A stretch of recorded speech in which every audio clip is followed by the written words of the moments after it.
Frederick Douglass, abolitionist, former slave, said this about the institution of slavery at the time. He said, "Slavery is a system of brute force, and it must be fought with its own weapons." I suppose that would be incendiary at that time, too, especially since slavery was still an institution in America. You look at the Founding Fathers. I always tell people, read the Declaration of Independence. I read that thing every year. It's not that long a document.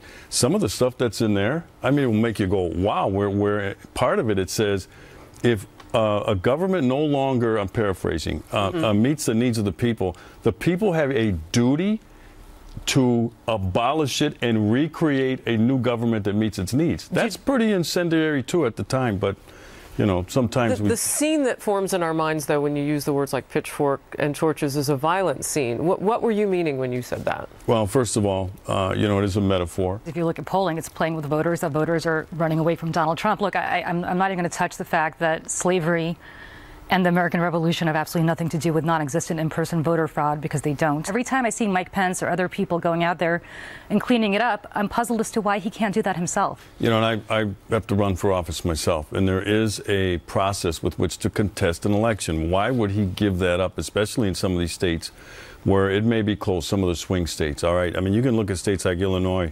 You look at President Obama, comes from Illinois, long known for voter fraud, dead people voting. So this is what Donald Trump is doing, is planting the seed into the Democrats' heads in these states where it could be close, that, hey, we're watching for this thing, we're keeping an eye on it. He's going to keep them on their toes. But do you think he could have said it differently on that debate night moment where he didn't exactly word it? Even some of his supporters have criticized him, saying, "I'll keep you in suspense as to whether or not." Well, let's qualify who the supporters are, because just because they're GOP members or GOP operatives doesn't mean that they're his supporters. As you know, ever since he got into this race, he's been fighting the establishment, the donor class within the Republican Party. And then what happened a couple of weeks ago when that one tape was revealed from something he said, which was inappropriate, but it was 11 years ago.